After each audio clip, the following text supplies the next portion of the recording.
So we have been doing Java programming for quite a few classes now, and we've executed quite a few programs. We've installed the compiler, we've installed the IDE.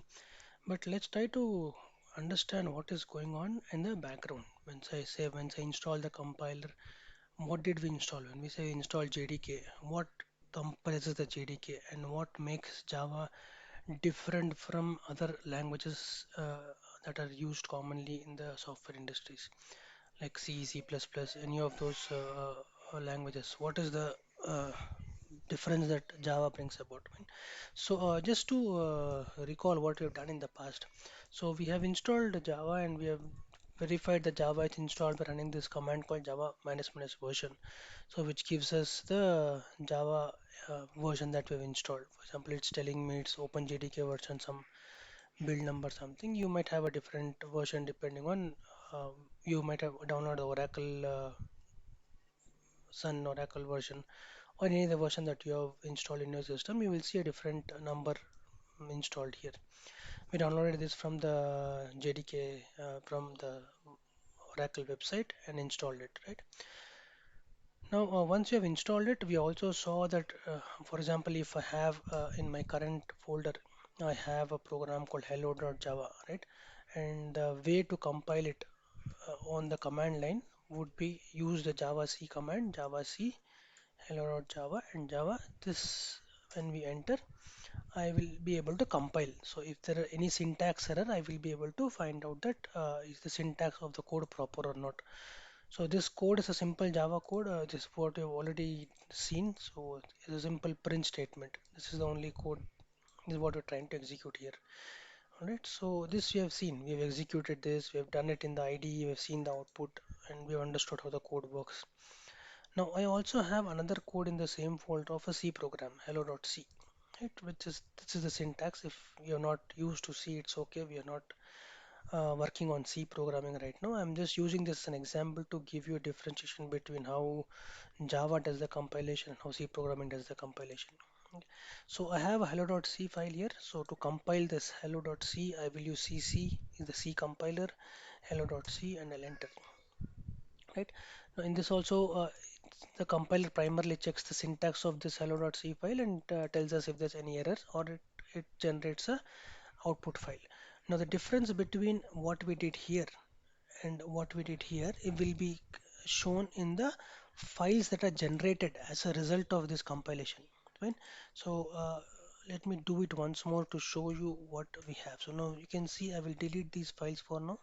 So I have a hello.c file, hello.java file, right? Both are source codes of C programming, Java programming. So I'll compile the Java code using Java C. This is what you do in your IDE when you say build. When you say right click build the code, this is what happens in the background. It runs the Java compiler to generate the class file. Now this is the file that gets generated as a result of compilation. So if you build it in IDE also, you will be generating a similar file called as the class file. This we already saw in the previous classes also. The class file is generated for every Java file that you write. Similarly, if I do cc hello.c, this will generate a file called a.out.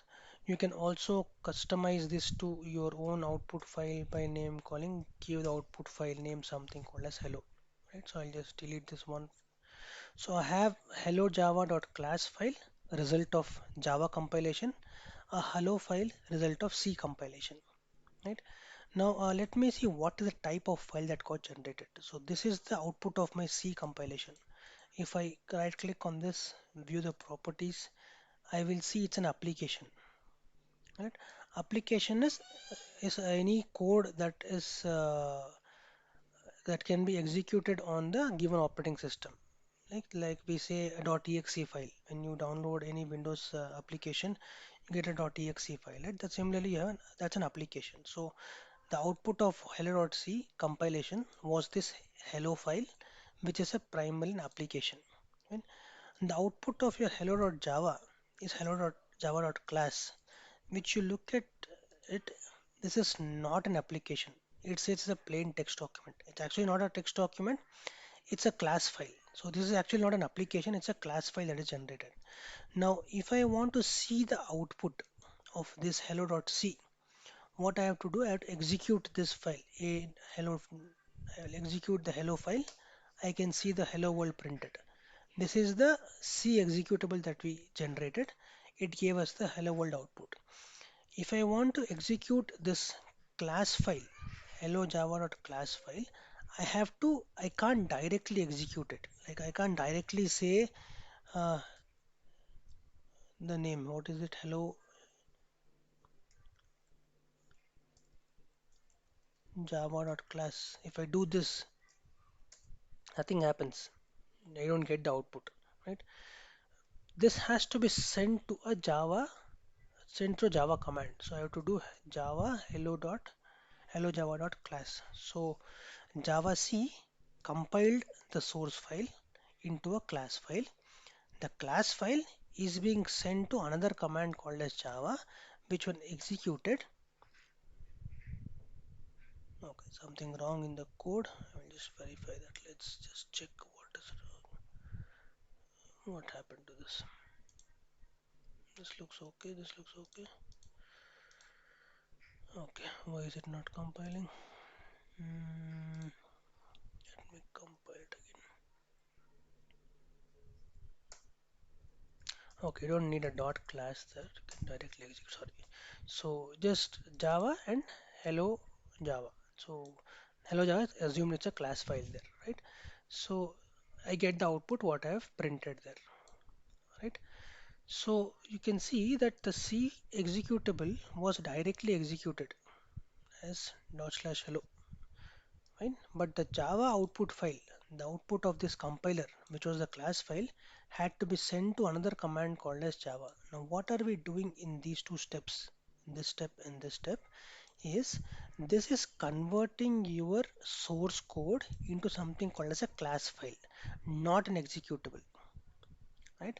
But this is an executable. Now, the difference between a class file and executable is that this executable is executable only for the operating system on which I am compiling it. Right? So I am using a Linux system now. So this hello that got generated can be executed only on a Linux system, right? Which now if I copy this same without the source code, if I copy only this into a Windows system and try to execute it, it will not compile. It will not execute, sorry. It will throw an error saying it does not even know what this file is because this is an executable generated by the compiler specifically for the Linux system. On the other hand, if I copy this hello java.class file, put it into a Windows system, and as long as the JDK is installed in that system, I can execute this class file as it is and get the output without having the source code at all. Fine. So this is called as platform independence, where you are saying your Java class file is not dependent on the platform on which you have compiled it. You can execute this wherever you want, as long as you have the Java required tools installed. Now, how does this happen? How is Java able to do this? Let's quickly run through that, right? So this is how C++ does it. You have a source code or an application program. You run it through a compiler. So there is a Windows compiler, there's a Linux compiler, there's an Apple compiler. Primarily three major operating systems you would come across. So once you compile it, the executable generated is for Windows or for Linux or for Apple. Now these are not executable. That once I've compiled on Windows, I can't run the same executable on this, or I can't run the same executable on this, right? Sorry. So I can't run this executable on this. I can't run this executable on this or vice versa. So this executable is specific to only to Linux. So what comes as output from Linux compiler is only for Linux. What comes as output from Windows compiler only for Windows. Fine. So this is how traditionally your C, C++ or any programming language which is not using a concept called as virtual machine would execute it. Fine. Now, this was a problem primarily because this was making the systems or the outputs of the program specific to the operating systems. And when the internet became too widespread, this was a problem because when you're sharing applications with people, you would want the application to run anywhere without much problems, right? So or you don't want to share your source code with everybody. You would want to share only the file that executes. Fine. So now if I'm sharing my C++ executable, I also have to tell the user that use this executable only for this operating system. If you want for some other operating system, you have to generate different executable. So that was a drawback that C++ had and they still have because that's how they primarily operate. So that you can't change the basic way of the program works. Now, what Java does in turn is you have the application, you have the source code that is written here, you send it to a compiler. At this level, I have my class file. All right. This class file is sent to something called as a JVM, which stands for Java Virtual Machine. This Java Virtual Machine I can install for Windows, for Linux, or for Apple. Now, this JVM will be different for different operating systems. So, I have to install JVM for Windows as a separate application. JVM for Linux will be separate, JVM for Apple will be separate. But that's a one-time installation. Once I've installed it, the output of Java compiler, which is a class file, will be taken by JVM irrespective of the operating system below the JVM. The JVM will be able to understand the class file, convert it to the required format that the operating system requires, and execute it and give you the output. Right? So once the class file is available and JVM is installed, I don't need to worry about which operating system was the class file generated on. I can run the same class file in Windows, in Linux, in Apple, or any other OS which has a supported JVM installed on it. So you are creating a separate layer of virtual machine over your operating system. This is your operating systems. On the OS, I am creating a virtual machine. So the execution of this class file will be taken care by the virtual machine, not by the OS. Right? OS is involved, it is required, but the communication between the OS and JVM and the class make sure that the JVM is able to understand and convert whatever is generated in the class file as required by the operating system. Right? So you have a compiler at this level which compiles your code into a class file. Once class file is generated, you send the class file to JVM. JVM understands the class file and sends it to the corresponding OS under it, depending on the OS requirements. OS in turn will send you the output that is required depending on the program that you have written. Right? So a programmer who has written the program and generated the class file need not worry about who's using this class file because you can just give the class file and forget it. As long as the JVM required is installed, the class file will run comfortably. So you don't need to share your source code with anyone. You don't need to worry about where are you going to use, where the user is going to use the class file on. It will work seamlessly across all the platforms or operating systems. That's why Java is called as a platform independent system. It is not dependent on the OS that you're running on. It will operate irrespective of it. But the requirement is the JVM has to be present. Right? So the JDK that we have installed can be split into two basic mm, uh, divisions. One is required for development. The code that we wrote and the compilation that we did, the compiler and the debugger and all those things are called as development tools. So Java compiler, Java debugger, all those things come as a part of development. The second part is required for execution. This is called JRE, Java Runtime Environment. So once I have the JVM in combination with the any other class libraries that is required for execution of my program. Combination of these two forms the Java runtime environment. So this JRE can be installed separately, independent of these development tools. Meaning, I don't need these to execute this. I can install only JRE. If I install only JRE, I can execute only the class files. The class file will be taken by the JVM, take support from the class libraries, and in, execute it in the JRE itself. But if I have only JRE, I can't compile my own source code because this is not a compiler. This is only an execution engine. It only executes the code, gives you the output. The input for this is a class file. To generate this class file, you require the development tools. So JDK, when you install, it comes as a package of development tools and the JRE.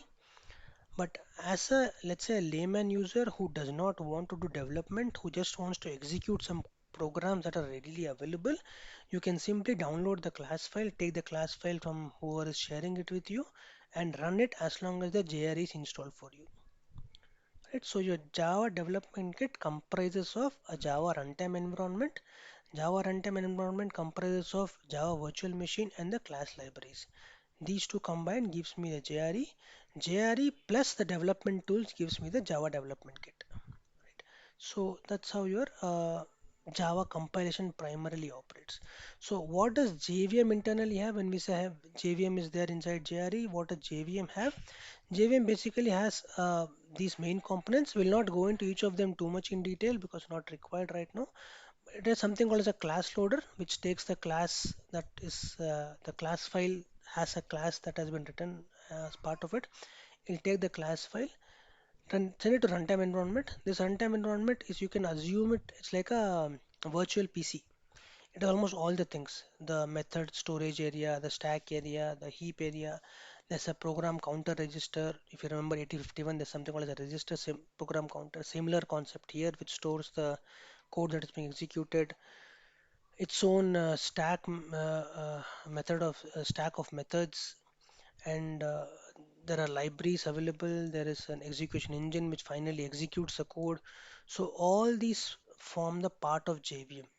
Okay, you can go into each of them individually in detail, maybe a little later once you are comfortable with how Java works and you're comfortable with the programming of it. Maybe you can delve into much details of these areas. Right now, if you just know that Java has a concept called a JVM, which can accept a class, execute it, give me the output without having access to the source code. The source code will be used by the Java development tools, which will convert the source code into a class file. The class file becomes input to my JVM. JVM in help with the class libraries will run the code as part of JRE, Java Runtime Environment, and give you the output. So you can remember this much of differentiation and understand how things are executed in Java. That is enough for now. Okay, you can go into this a little much more in depth, maybe a little later, right?